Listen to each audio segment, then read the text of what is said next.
constantly reinvesting the money that I'm earning to make a better stream and make it more pleasant for you guys. So this is the SM7B. It's the microphone that I use right now. The new camera that I've got going on here is the Sony A7C. That's plugged in with a charger. Over here is a Logitech. Just in case if this goes out, I got this one as well. I've got my main screen here. You know, you gotta hit the curve right there. And we've got the secondary monitor just for anything else.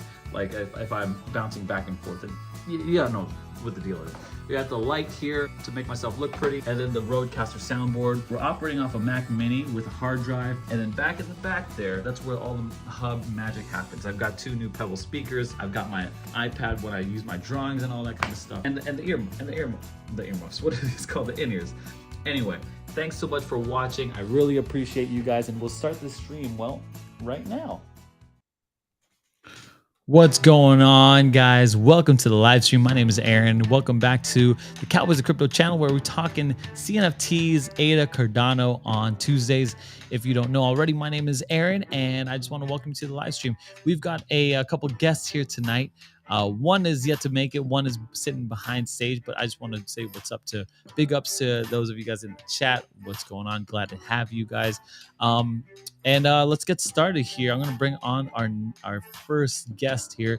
This man has an NFT bank. He's sharper than a prison yard shank. He'll take all the gains and save you the pains. And when you've got alpha, he's him you should thank. He is the one, the only Crypto Warden. Welcome to the show. Back at it again, boys. CNFT Tuesday. You guys know how I'm feeling, but the Islanders are still dancing. We're still rocking. It's 3-2. I'm telling you, they're going to come back down 3-1. But you guys know how I'm feeling. It's a beautiful day outside. It's CNFT Tuesday. There's not much else we need to say. Let's go, baby. Good deal. We're excited to look through some crypto and Cardano projects. We've got someone online here, actually a surprise guest. We could bring him on in just a second. But Ethan, how are you feeling about like the CNFT space right now? Are you into a lot of mints? Are you into a lot of projects? While our couple of guests are getting set up, we want to bring them on properly. But yeah, how are you feeling about the whole space in general? It's a very interesting time right now. I've only minted probably a couple of things. The big one was Goofy Gophers, who the guys we've had on a couple times on the channel, they're super brilliant guys. We're just like I said, in an interesting time. Everything is really down. Everything's a lot of reds going on. But we're kind of in the period where I've just thought that we're going to see projects start to fold. We're going to see these projects that start to give up, and they're like, we've done all we can. We can't survive through this hard time, and we're just going to take the money and run with it. Good deal. Okay, so let's get right into this next person. Actually, I don't even have a rap for him. I didn't think he was going to make it here, but a special guest, and maybe I should freestyle. One thing I was doing, Ethan, on my drive to work today, is I was turning on instrumentals, and I was trying to freestyle rap, trying to like different instrumentals. So I would put on like Jeezy. Put on for my city. Have you heard of that song? Mm-hmm. Okay. So there you go. So yeah, I was trying to rap to that one. So I'm gonna try to put on for this next person. Let's see. This man thinks he could hand it. All the wins? No, he manned it. He's got a light on, and it's so strong. It's the one, the only, the Crypto Bandit. Let's go one time. What is up, Bandit fam? It is your boy, so I'm looking to back again with another video, I guess, live stream, whatever you want to call it. I'm here, popping in. May not stay the whole time, but I am here. Surprise appearance out of the lad. Can you guys hear me? Yeah, we can hear you. It's a little rough. A little weird. Say. Mm-hmm. It's a little weird. What are you on, Saran? How are you streaming in from us today? I'm using my AirPods. Okay, that's what it is. So I get it. And what caused you to come on to the live stream today anyway? Like why are you on here? I thought you didn't like CNFTs. What's going on here in the market? What's a big? I feel like it was a good time to catch up with the CNFT community and reinstill my hate. Okay, that's fair. Something about some stupid Goofy Gopher. I rolled my eyes immediately. I Scoffed. like Goofy Gophers. I Off like Goofy camera. Gophers. Yeah, they're You don't great. like Goofy Gophers is Back to the foolishness.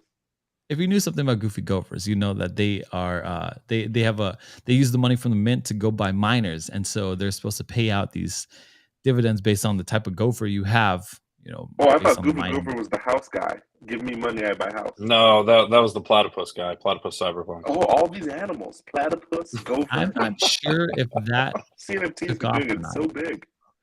Yeah, I'm not sure if that took off or not. I don't know. I know some people who thought they were going to mint on platypus cyberpunks. They didn't mint that. But well, let's bring on our last guest here. This man used to work for a hedge fund, but the games in crypto left him stunned. He's chasing the game, making history and fame. His predictions should never be shunned. He is the one, the only Steven from VyFi. Welcome to the channel, Steven. I always love your rhymes. They're always so much fun. I want to ask the crypto bandit something. You're judging CNFTs for having animal projects. What do other chains have? Good question. Crap projects made up on the spot. Sorry? I hear you. Okay, cool. Just at least we can agree with that. We can agree on that. So it's not just a Cardano thing. No. Yeah. So in general, and this is something I'd love to discuss, right? In general, I think all NFTs are bullshit unless they have something behind them, unless there's a utility. The chain is a little bit whatever. I don't care if you do it on AVAX. I don't care if you do it on whatever you want to do it on. If you've got a good utility, you've got an interesting NFT. That can be achieved anywhere. Okay.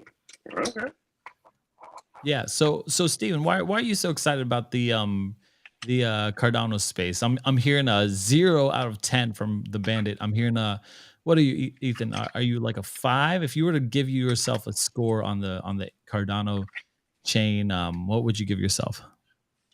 I would definitely say 5, kind of in the middle. Okay. It's just excited to see what happens. Nah, not the Warden, in the middle.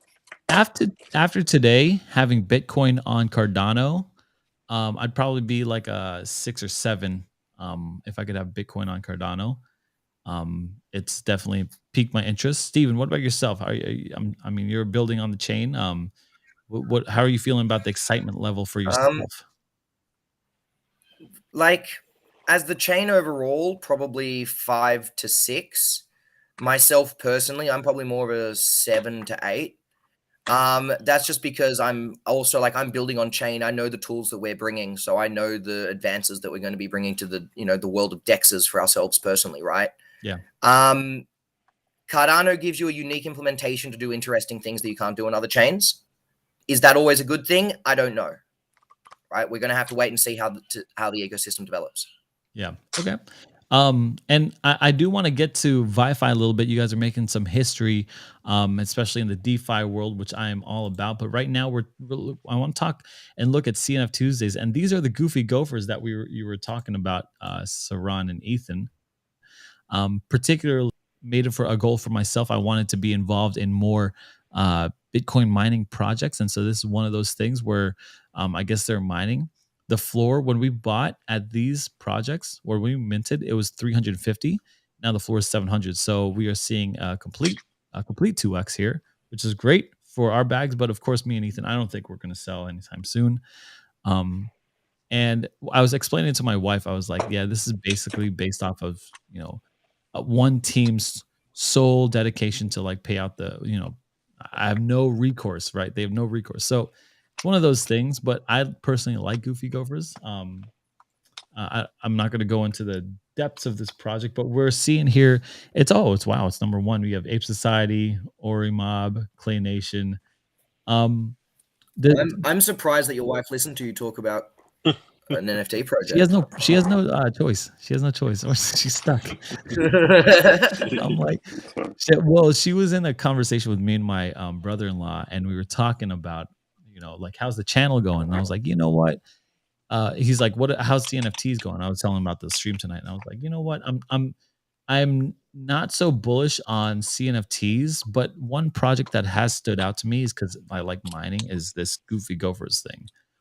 for that reason, I explained a little bit about it to him, and yeah, here we are. I've got 2 of these things. Apparently, I don't even know if I've got good ones. I think it was Freedom 35's own Tommy that said, "Yeah, you've got a good ones, like a master rank." I don't even know if they got ranks. So, I'm a holder with CNFTs. I wish I could be a holder with most coins, but I'm not. So I trade the coins, but I am a holder, a long-time holder with these CNFTs. Steven, what project are you gives you the most excitement right now? Besides That I've besides been VyFi, playing. besides VyFi. I wish I could say that I've had more time to be playing around on the CNFT market at the moment. Unfortunately, because we've got our launch coming up, I've been a little bit not looking at CNFTs. IDO Pass is one that I'm always excited for. Another project, and I've mentioned these guys before. Reach Cloud, Varen, the people that are doing the metaverse construction tools. You had to play with them once live on stream, and they're doing the tooling so people can build their own metaverses. Oh yes, that's right. I remember that. Do you think that like the CNFT space is falling in line with you and me and Ethan? Like we're just losing interest in different CNFTs, and our interest is peaking in like building rather than like trading in these waves, because there's not really that big waves. Well, the big thing that I think we're seeing right now, and I think it's a logical step forwards for the chain, really, DeFi is really starting to turn on, right? And now that DeFi is really starting to turn on, a lot of volume is going towards DeFi rather than going towards NFTs. So what we're seeing right now is just the blockchain itself is rebalancing to find its new normal, right? Now there's a big excitement moving towards DeFi projects. That'll calm down over the next 3 or 4 months, and then volumes will flow back towards NFTs and away from DeFi projects. Okay. Right, until eventually you find the balance between NFT and DeFi. Okay. So if we're looking if there's a swing between DeFi and NFTs, where do you see the larger market at work here? I know we slipped into a lot of that meta narrative talk last stream when you were on, and I really enjoyed that kind of stuff. I'm sure a lot of people also did too. But where do you see, is there a meta narrative talk, like a meta narrative that's guiding the swing between DeFi and NFTs? And if so, what is that? There is. So very simply, and remember, this is something that changes depending on the phase in which your blockchain is in construction, right? But essentially, a blockchain has got X amount of liquidity on it. Think of it as the total number of tokens on the blockchain, right? However much I want to split up the pie, I'm always splitting up the exact same pie, right? I can't have more than 22 or 23 million Bitcoin, for example. Right. Now, if we have a blockchain where the only functions that you can do on the blockchains are NFTs, the focus of that liquidity is going to be on NFTs, right? So you'll very simply just I don't have much other choice, but I can trade NFTs, so that's what I'm going to go trade. Now that the choices expand, essentially you just see yourself with a very, if I can go to shop at 3 stores, I'm going to go to one of those 3 stores. If I can shop at a mall, I've got hundreds of stores to choose from. On average, you're going to have more shoppers, right? The question is, if you don't have more shoppers yet, i.e. the chain hasn't grown big enough yet to be able to maintain having an entire mall open. In other words, we can't have all the tools functioning at once with the level of liquidity we have. And I think the meta narrative is really simply what we were discussing, I think, last stream and basically every stream we've had. Liquidity? Which is just we need more liquidity on Cardano to sustain these toolings that are coming out, right?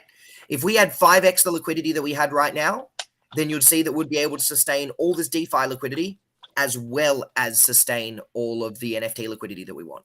So you're talking it's just about a matter of more people in the mall being Cardano, the stores being the dApps, and the people in the mall being the consumers.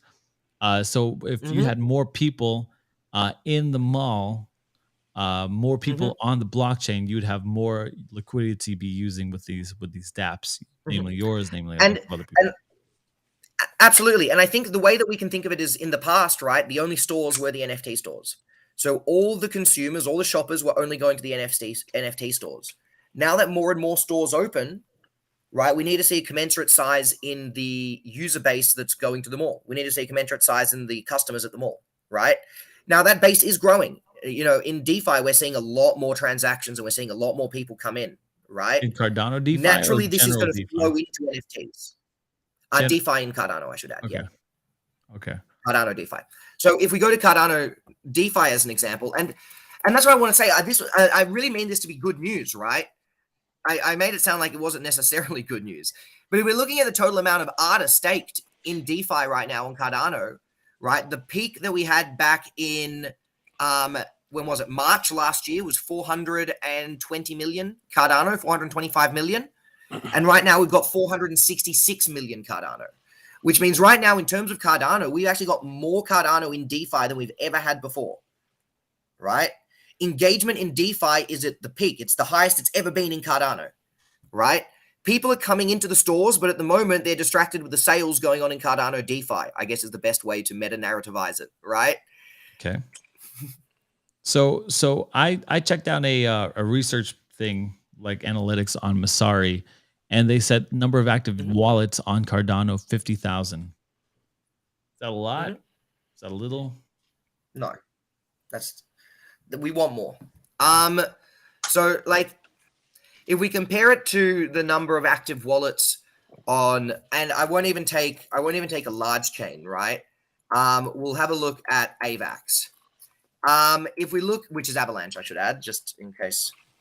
If we look at the number of active wallets on Avalanche, we've got 140. Oh no, wait. I need to turn this on. That's why. That's the highest of all time. I thought that number looked a little crazy. So at the moment on AVAX, we've got 67,000 daily users, right?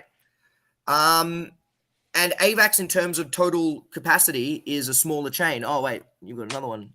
Beautiful. Does that show the active addresses? Oh, perfect. It does. What's AVAX? Oh, it says 194.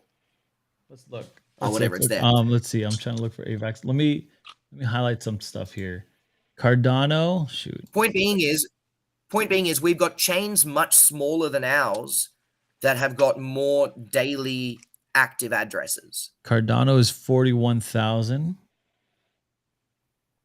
47. No. Oh no, 41. I'm blind. Where's AVAX?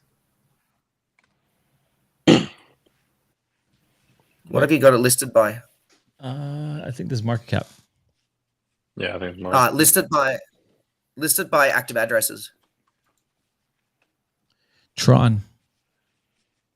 Wow, Tron's the winner. Interesting. Yeah. Tron by clear Tron one. at 2 People million. are trading Tron in like 2015. Tron's been around for a long time. Bitcoin at 800,000, 840,000. Cardano. Ethereum 461. 41,000. Mm-hmm. Let's see. XRP, Algorand. Yeah, this is crazy. This is interesting. I've actually never listed them by active addresses. It's really interesting to see. So actually, that's pretty good. We're in the top 10 at the moment. I actually wouldn't have expected that. That I think is a pretty bullish sign. Where's Solana? 9 out of 10. Solana, The 0. liar. Yeah, this doesn't have Solana or AVAX though. I don't know how. Let me go to DeFi. Yo, did you ever get on that project on Communitas that was on AVAX, bro? Because I checked it the other day. By other day, I mean like 2 weeks ago. I made like $4,000. Wow, good trade. Good for you. Was it Well done. like a launch pad? It was a launch pad. Yeah, good deal. I forgot about it. Sometimes those are the best ones. Yeah, that's how I handle NFTs. Those are the best ones. We'll probably do mandatory. We'll probably do a giveaway later through the stream for people who are active or whatever. But yeah, I would assume that one of those things is like active wallets, active addresses, active trading. And I'm not sure, like I said last time, I'm not sure how they quantify what active is.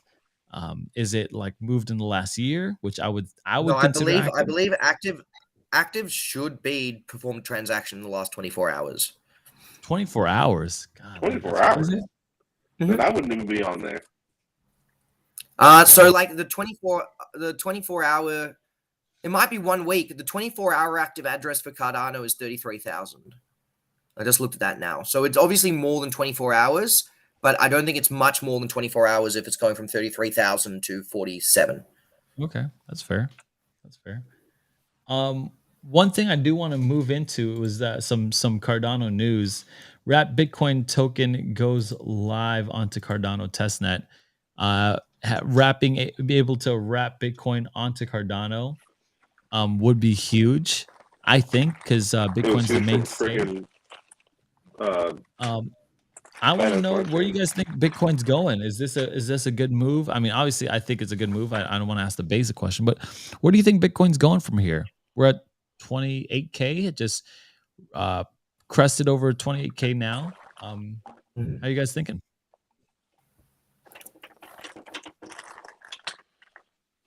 I'll let others go. I think it's going down, baby. Some housing foreclosure numbers came in. I literally do not understand why the stock market and subsequently the crypto market is rallying again after it dropped. I'm so confused. I can try and help elucidate you a little. I can help trying to elucidate you a little on that. There's a lot of weird things going on macroeconomically that kind of push together. So like this most recent dump, what you'll see is this recent dump is pretty much directly in correlation with the dump that we had in the bond market. I should say the pump that we had in the bond market, but that's because bonds are inversely priced. So what we're essentially seeing there, our pullback here is essentially just a pullback on bonds, right? So if you go to can you go to the U.S. Treasury 10-year bond yields?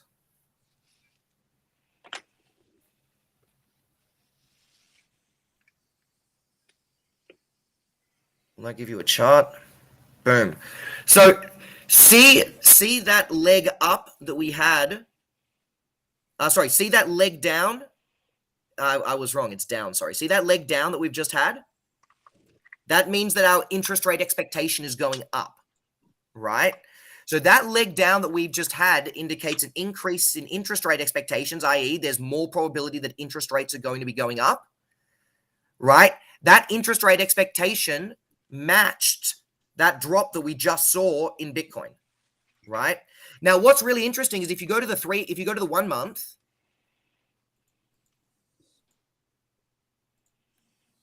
have a look at that pump that we saw and guess what Bitcoin did at the exact same time. This was April 6th to April 19. Okay.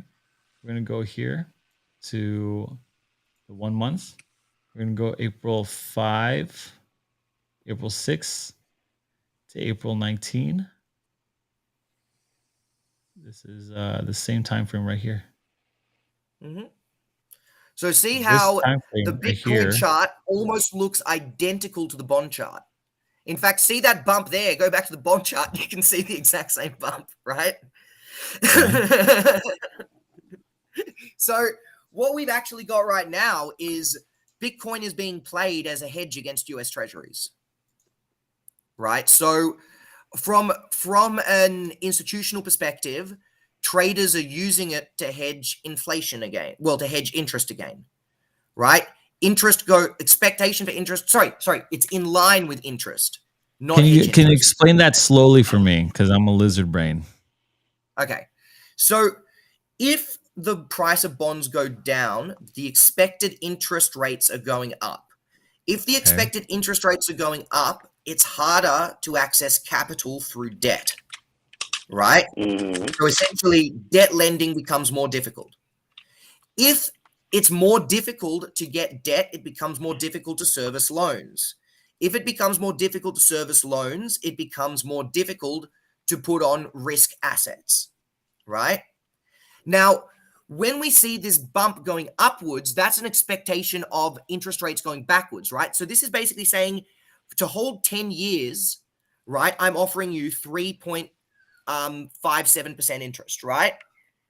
So at that rate, when I'm offering you a higher interest to hold money, right? That means it's more expensive for the government. I'm earning more interest for you holding it, right? Right. That means now I'm earning more money for holding debt, which makes my debt more serviceable, which means I've now got more spare capacity to gamble on speculative investments.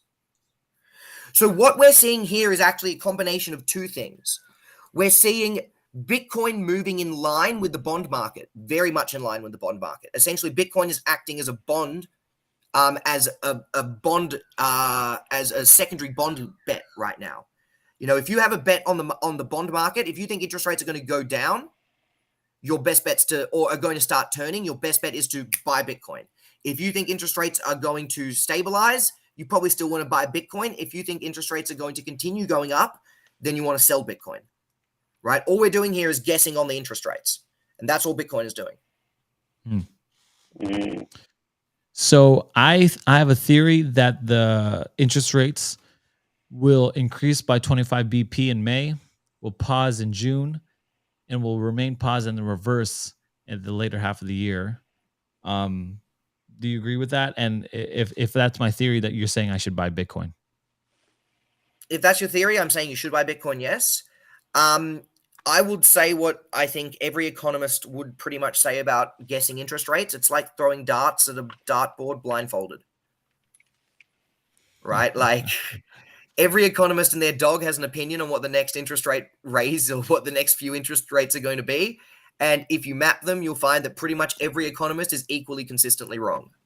So, like, what do you think is going to happen then? I only have so much money here. I'm going to spend it or sit on cash. What do you think? What do you think I should do with it? What do you think you should do with it? Like, for right now, we've got a lot of global conditions that we're looking out for, right? We got the Ukrainian counteroffensive starting, and the Ukrainian counteroffensive is going to have big impacts on global supply lines, particularly if Russia decides to, blockade the port. What's it called again? Not Kherson. Is it Kherson? Might be Kherson. The port. No, the port that they have still in the water, but isn't part of Crimea. Forgotten the name of the port. Sorry, where they do all the grain exports from. Right. So if we start to see Russia blockading that port again and stopping the flow of grain exports, we're likely going to see interest rates continue to rise because we're going to have a lot of inflationary pressure on food, right? Another one that I'm looking out for is oil. So currently, oil is really, really cheap because the Russians are being forced to sell it below market value. So we've currently got, so the Russian oil is $20 cheaper than global oil barrel prices, but it's pushed down the entire oil market, right? That's also really been helping with our inflation because oil's gotten cheaper, pushing down the cost of petrol. Now, if that global condition were to change and we start to see an increase in the oil price, which is one that we have to look out for now that we're heading into the Ukrainian summer offensive as well, I think that would be a very high risk for Bitcoin as well. Because if we have oil prices going up, inflation is going up, which means there's going to be more and more push towards increasing interest rates, right? So at the moment, the commodity cycle has kind of come down to a bit of a low. Commodities are fairly cheap, and it's assisting us in maintaining lower inflation while we're in this higher inflationary or in this monetary expansion policy, right? Monetary expansion means we're printing more money.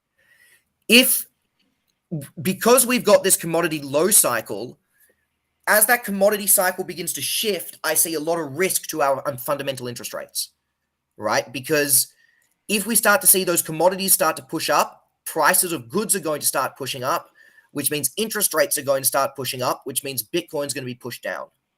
So you're saying because of the Russian-Ukrainian war, ultimately all of this is going to increase commodities, increase interest rates. Is that what you're saying? Well, first of all, I'm saying that's what we need to look out for. That's what we need to look out for. Okay. I'm not saying it will happen. What I'm saying is there's a real risk that this results in a reduction in supply again, like we were seeing earlier in the war cycle, and that results in a push on inflation. Yes.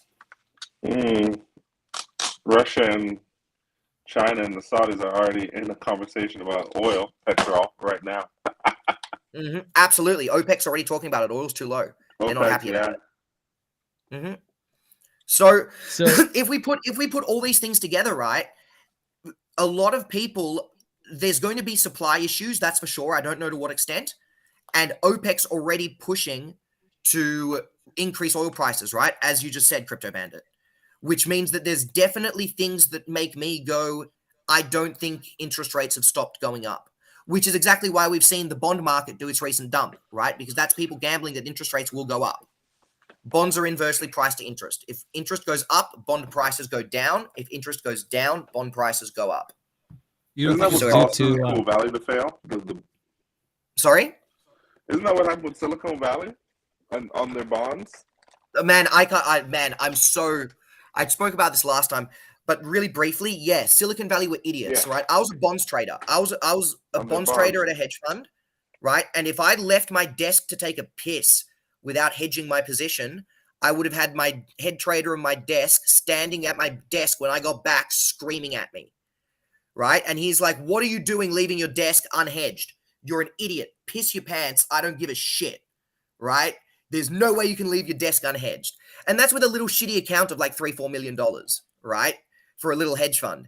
This bank had fucking 24 billion on the books and they left it unhedged for 2 years. Bro, I feel like you got PTSD. I do, man. I do, because the amount of times I've been screamed at, because like you think taking a wee takes 5 minutes, right? But if you put it all together, you take 2 wees a day, that's 10 minutes a day, 10 minutes times 5, that's 50 minutes a week. You're working definitely when you're in a hedge fund 50 weeks a year. That's 2,500 minutes a year. You divide that through, that's 41 hours a year that you're spending taking a piss, right? And you're going to tell me that in that 41 hours that you're taking a piss a year, the market is not going to do stuff? Well, then you're just naive, right? Hey, Matt, real fast. They're actually trying to move away from our natural gas, actually. Natural gas is like a flipping nightmare to transport. And the fact that it comes all the way from over here is like bonkers, and they want to move over to Russia. Yeah. Do you have any response to this? So Uncle Matt says, how is that affected by liquefied natural gas coming from the U.S. to you supply Europe? Yeah, they literally are in talks right now, like backing out of deals for our natural gas. So I think I can answer this with a little bit of... Germany spent a fortune to set up the ports, right? Because essentially Germany was the one that really needed the gas because they were mostly supplied by Russia and they didn't have the capacity to receive the gas because they didn't have any ports that could accept liquefied LNG. LNG, sorry, L is liquefied. As a result of that, now they've started building the ports, but they've realized there's still like 1.5 years, 2 years to go, and they've kind of solved their gas issues. So they're kind of like, oh, well, we don't really need to finish spending these billions of dollars to set it up. Yeah. I heard a take on this this gas thing. When you're transporting it, they actually freeze it. And so when they freeze it, they bring it over to the port, but when they bring it over to a port, they have to empty out the port and they have to bring all the ships out of port because it becomes a bomb. And so if something goes wrong, that gas, that frozen gas is like a natural bomb that it can explode in port and destroy everything there. So it actually costs so much money and time and effort and resources to bring that, to move all of that gas, or to move all those ships to accommodate gas coming in. So it's a huge logistical nightmare. So they have to get it like through other ways, like local ways, rather than shipping it across like the whole entire ocean or whatever. So and that's it. You can do it safely. Australia's got very good liquefied natural gas ports, for example. Right. So in Western Australia, where we do most of our liquefied natural gas mining, we've got the largest liquefied natural gas port in the world. It's actually rather obscene. If you ever can you? Wait, let me just look what it types in. Like Australia doesn't do many things engineering wise. The one thing we do is dig holes. And one of the most impressive machines in the world, I'm just looking for it now, is the largest machine ever built in the world is called the Badger 293. Just quickly chuck that into your pictures and have a look. It's wild. What is this? What am I looking at? That's an excavator to dig out mines. It's the largest single digging machine built in the world. It's in Western Australia. It's absolutely obscene. That looks like something out of a video game. Yeah, like Right? Transformers or something. It's just stupid. The only thing we do in Australia is dig holes. Anyway, our liquefied natural gas is a product of that. We've got the largest liquefied natural gas port in the world as well. And yeah, it does turn into a bomb, right? A lot like liquid nitrogen. Because you have to hold it at super low temperatures for it to remain liquefied.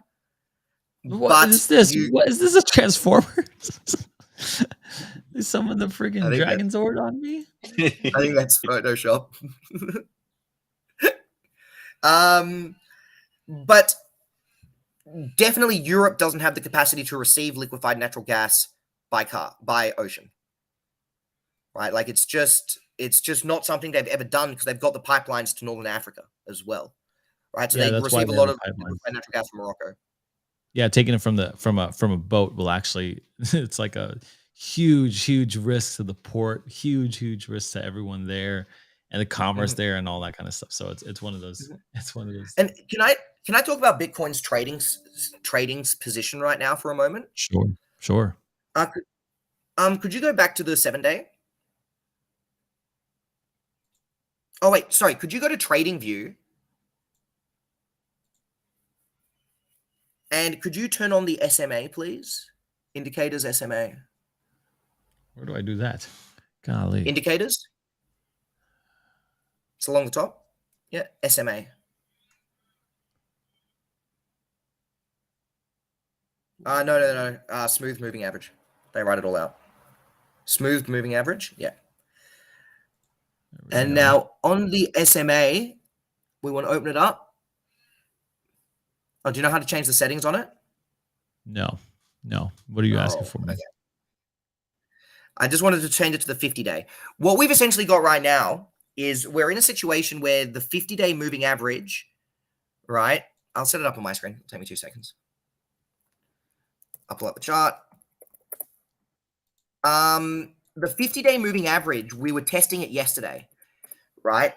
And the 50-day moving average is an important one for a midterm indicator. So it's when you're looking at what do I think is happening in the medium term or what has happened over the previous medium term. Now, when we look at that, we've done a technical bounce off of, I'd say, because if you look at today, actually, that's a really good example. Let's look at today. If you look at the bond markets today, the bond markets haven't moved. They haven't gone down, right? But Bitcoin has gone up. So under my previous argument, if Bitcoin's following the bond markets, why would the bond markets remain stable like this and Bitcoin do that if they're following each other? The reason for that disconnect today is because Bitcoin hit that really important technical indicator yesterday. That's the 50 SMA. Okay. Right? So as we approach the 50-day moving average, and that was acting as our support, we got a technical bounce off of the support level, and that's exactly what we're seeing right now.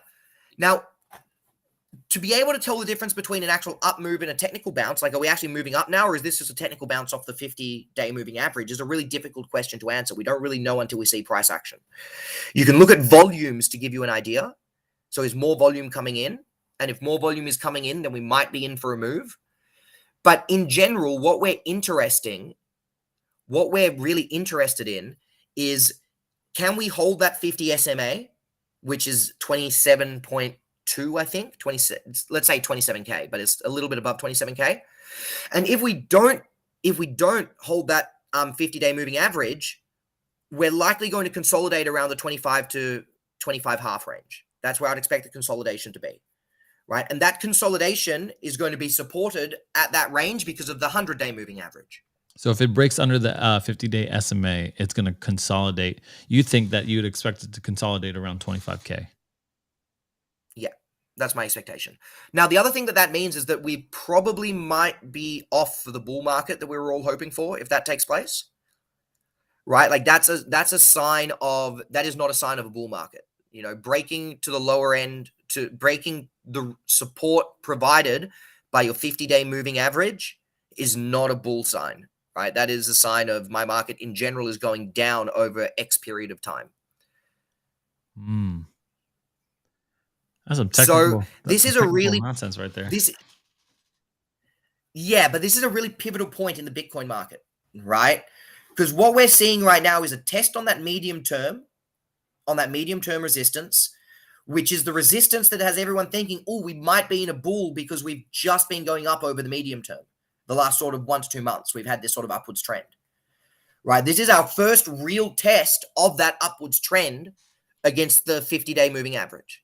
Now, what will really support us here is if bonds are able to go back up. That's what we want. If we're able to get see bonds go back up over the next week or two, then we're going to be able to see the Bitcoin market supported through that, right? Second, I've got my dad calling me. I'm just going to be 2 seconds. Dad, I'm in a meeting. I'll call you back after. Yes, I'll call you after. Let me just sorry about that. Gotta say what's up to the dad to the pops for a second. Yep. Sorry. So what we're interested in is essentially what the bond market is going to be doing over the next week, right? So as a crypto trader right now, or as a Bitcoin trader right now, you should be looking at the bond market to be giving you ideas as to whether we can hold the 50 SMA, or looking at the bond markets for ideas as to whether we think the 50 SMA is going to be broken on the downside, right? Now, The big things that are going to be impacting that, we've got quite a few important news events coming out, right? Like GDP is coming out on Thursday. US GDP is coming out on Thursday. Unemployment claims is coming out on Thursday, right? Both of those have a very big impact on the bond markets. So I would say that at the moment, 10:30 p.m. America time on Thursday is a time to look out for. Stuff is going to be happening in the bond markets at that time, and that's going to be leading the way for the crypto markets based on the GDP and unemployment figures that we're going to see. So if you were a betting man, right? If you had money right now, $100,000, what would you do with it? Would you sit on it in cash? Would you put it in Bitcoin? Yeah, probably. DCA? I don't like gambling on interest. I don't like gambling on interest rates. That's not my trading style. A lot of people do, but I mean, a lot of people do, right? I'm not a swing trader. I don't sit there and try to get massive swings. I don't sit there and try to think, I think interest rates are doing this tomorrow, so let's bet on it. I have a much more, let's say, consistent return methodology. You know, like those swing trading of that kind is a very risky type of trading. You can make a lot of money. You can lose a lot of money. At the end of the day, I really like being able to go out and buy breakfast every morning, or I like being able to go to the shops and buy my food. I like being able to go to the movies on the weekend. So I much prefer, making 1 to 2K a week consistently than risking 50K every week and maybe making 150K. Sure. So what would you do? You'd sit on cash? Yeah, at the moment, I'd probably sit on cash. If I would do anything, I would probably engage in like a Bitcoin USDT Ethereum liquidity pool on like Pancake Swap, so that I would hold like $20,000 in USDT, $20,000 in Bitcoin, and essentially ride the hedging risk, right? So if Bitcoin goes up, I'm going to be making half as much from impermanent loss, but I'm still making something. If Bitcoin goes down, I'm still losing, but I'm losing half as much. I wouldn't be trading direct markets right now. I'd be trying to stick it to the to essentially hedged markets. Yeah, keep it safe. Okay, as we're winding it out here, I do want to take some time to talk about history in the making here. Steven, could you tell me a little bit about what VyFi has been up to in the last few month, few weeks here? Oh, it's been a really big couple of weeks. So I would say first and foremost, we are launching very soon. We're actually going to be announcing our launch date this week, but it's going to be early May, first week or two of May. We have we are going to be launching with our farming on our testnet at the end of this week. And what makes our farming so different is that we've got non-custodial farming. So what that means is that all users have to do is hold the LP token in their wallet. And once they've held the LP token in their wallet, they're going to automatically be farming from there. What this means that we have, and we've released some articles on this, is that it allows the LP tokens to remain loose in users' wallets, right? So that means that these liquidity pool tokens can essentially be used for other things by users. And as such, you've staked 2 IDO passes. You should harvest those. Right here. Yep. Give them a harvest. They're done. Now, what that allows users to do is that allows them to actually keep those LP tokens as value in their wallet. Oh, you need to set collateral on your wallet.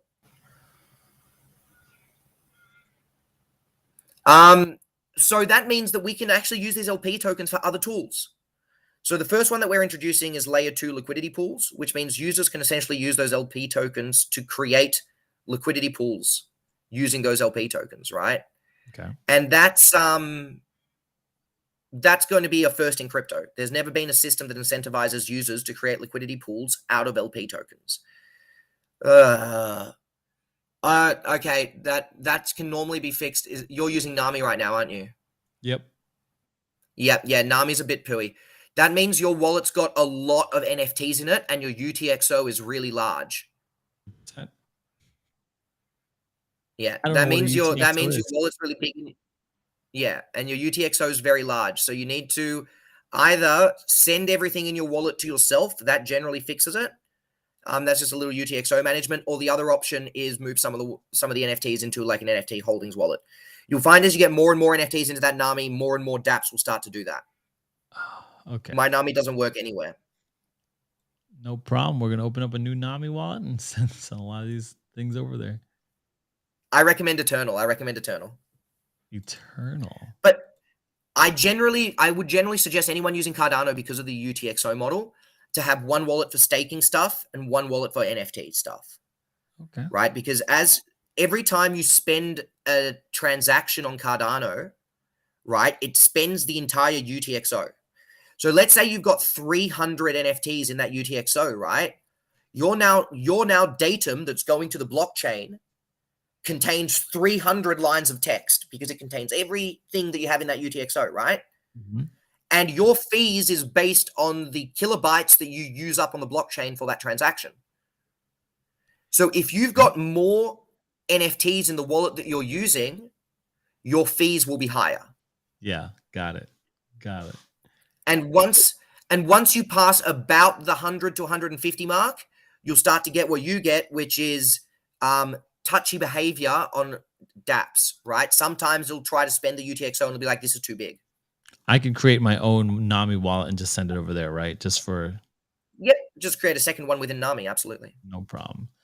So, but if I'm using this to if I have the liquidity token in this wallet, I just keep it there, right?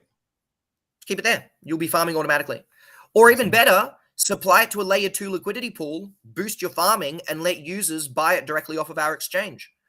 And that's where we're going to be totally different to other DEXs. Because we have these layer 2 liquidity pools, users can come to our trade screen and they can just select the liquidity pool token on the bottom, put in how much ADA they want to trade, and they can buy the liquidity pool token directly. And it lands straight in their wallet. And as soon as it lands in their wallet, they're instantly farming.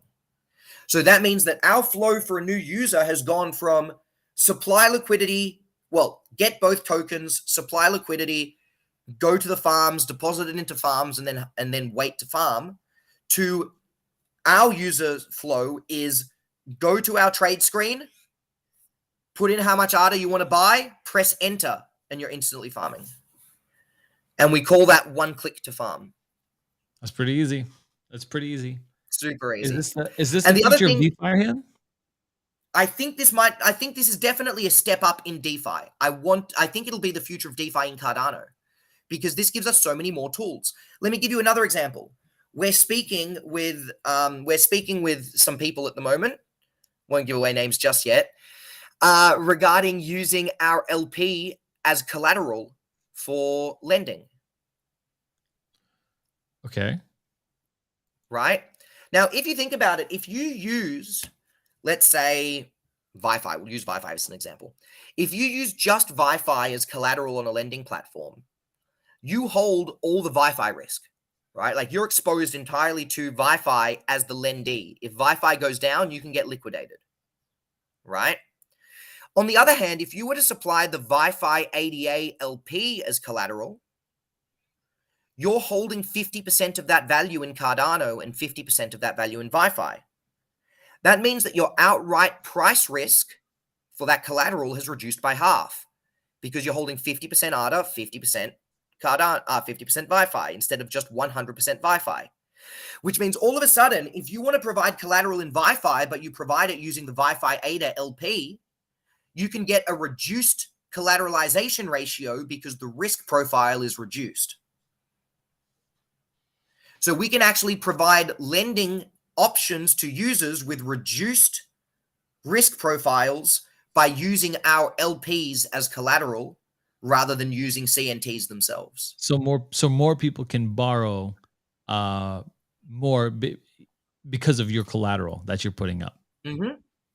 And the coolest part is, though, and this is what we want to design, those LPs, while you use them as collateral, they still earn farm.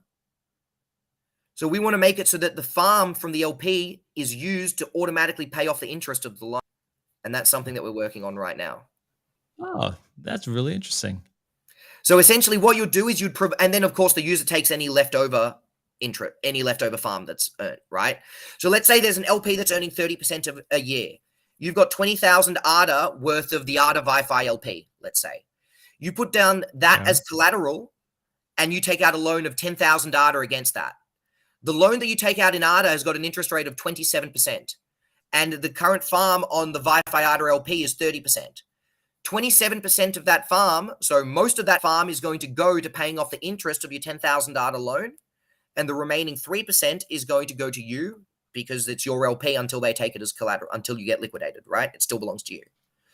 That way, we're able to create a system whereby the people getting the loans are able to accept a collateral, which is a lower risk than just an outright Cardano native token. And the people providing the loans are able to use the farm that's generated from the actual collateral to pay off the interest that they're paying. Yeah. This seems like a game changer, especially with DeFi. This is a bit of a game changer with DeFi, yes. Yeah, I'm trying to wrap my mind around all the benefits from every part of the ecosystem. People are making. I'm still trying to, but to be fair, I'm still writing articles about it and trying to wrap my head around it as well. I actually don't know what all the consequences of this will be. I don't think we can know what all the consequences. That's what I'm trying to figure out. Going, right? Like, how are people going to use it? All of a sudden, you can use LP collateralization to manage your shorts, right? And then you can manage it to arbitrage. You can use second layer LPs to arbitrage, and then you could do second layer LP collateralization to build arbitrage portfolios. Like, you could do the most complex stuff with these tools that we're bringing in, right? But at the same time, the whole point of them, I should add, is to be as simple as possible, right? The entire idea is that to engage, a user only has to go to our trade, do a single trade for a single LP, and they're instantly farming and engaged, right? So whilst it not only does it simplify the process for a user to be able to engage with the DEX, but it also gives you access to a whole range of toolings that don't exist anywhere else in crypto, because this function is a Cardano function. We've designed it in the same way as Cardano.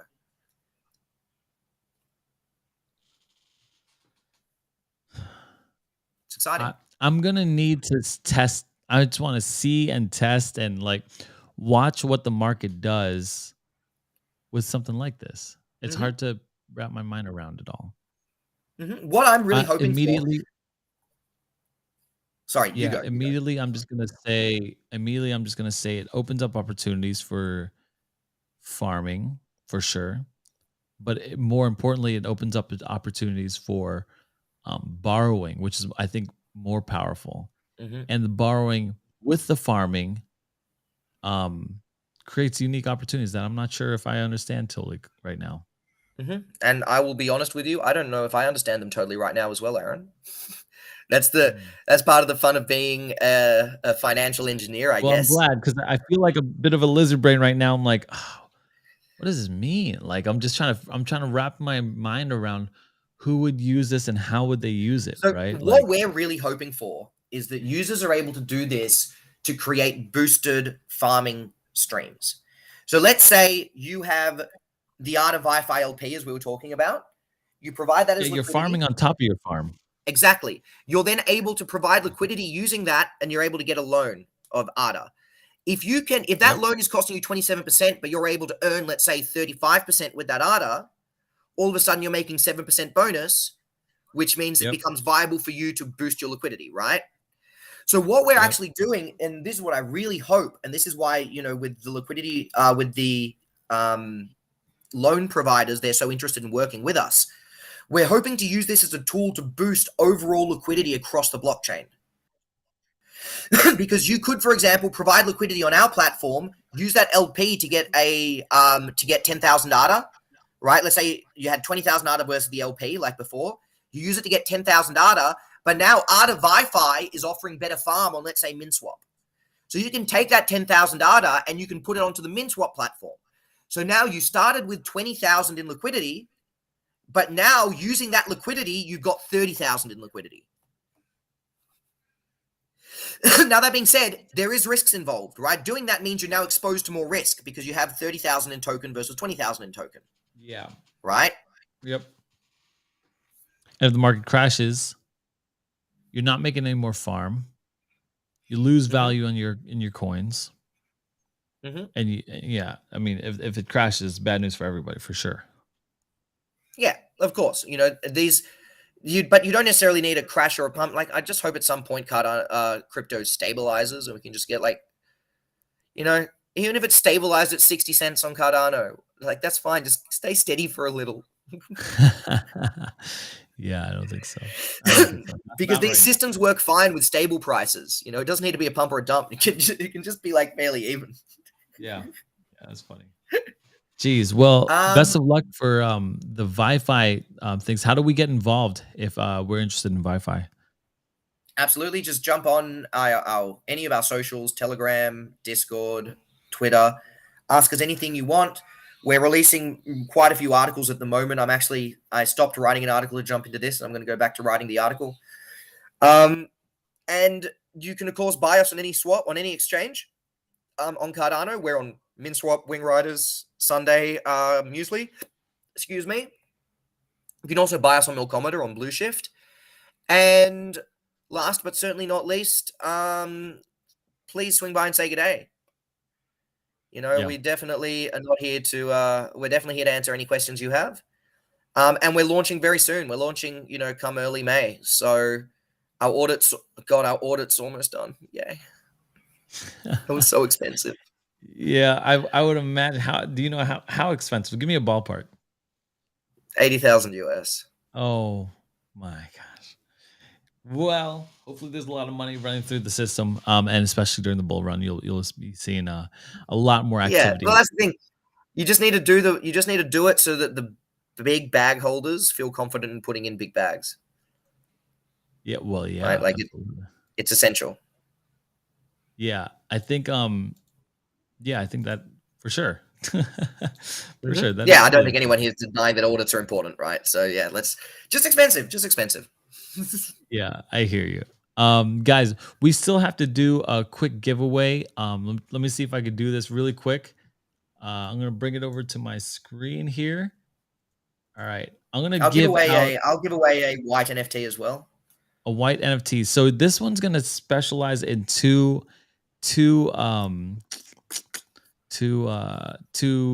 NFTs that are coming at you. I'm going to put a drawing up on the screen here. If one of these two gets it on screen before anyone in the chat, they're going to give it away to someone in the chat. Okay. And then you got a white NFT and an NFT that I'm going to choose right now.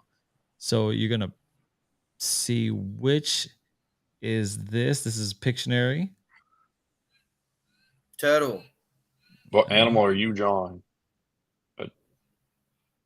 A beaver. No. Yeah. Even with those teeth, it's not a beaver. An otter. I'm not sure if this. This I mean, this has you're a killing me with it not being a beaver. Yeah, right. The teeth are really doing it in. Especially, yeah, the teeth It's in not the a tail. beaver. It's not a beaver. Maybe I don't know how to draw this. Squirrel? Maybe, Squirrel. Oh, chipmunk? Yeah.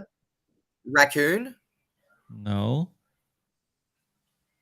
Chipmunk. Someone said chipmunk. Yeah. I was, not a chipmunk. Not a chipmunk. I'm looking at it. what are you drawing on its head? It's a, you know. What? Is it a A chupacabra? construction worker beaver. Oh, it's a goofy gopher. It's a goofy gopher. I'm not gonna give out a goofy gopher, but it is a gopher. This right here is a gopher. Congratulations. Good job. I'm staying Ethan. hot. I'm keeping the streak alive. Once again, the Academy, my mom, the great supporter of mine. I'm just so grateful because I despise Pictionary. I want Hangman back, but that's okay because I'll take the win. Pick out someone from the chat to win this, and then chat and put that ADA address in your YouTube account, or into your YouTube description. Because what happens is, if I asked for DMs, I get like 3 DMs from different people saying that it was me. So that's what happened with J Crypto Minded last week. I got 3 people saying like, "This is I'm J Crypto Minded." I'm like, I don't trust any of you guys. It's so crazy. So go ahead and pick someone. We'll give it to In my the dog, chat. Matthew Spears. Congratulations. Okay, Matthew Spears, you're gonna get a Goofy Gopher and an NFT wallet. Actually, just send me your NFT wallet, and then I'll make sure that it gets to you for a white NFT and a NFT here. Guys, thank you so much for a fantastic night. I appreciate the perspective, Stephen, from the macroeconomics to what you're doing with VyFi. Best of luck, and I want to hear more about that Thank you next so much month, for having me. especially with all of that. So thanks so much, Absolutely. Ethan. Thanks so much for being a co-pilot, and chat. Sure. Mandatory, D-Boy, I'm not sure, Matt, all these guys. Thank you, Paul. Thanks so much for the stream, and we'll see you guys in the next stream.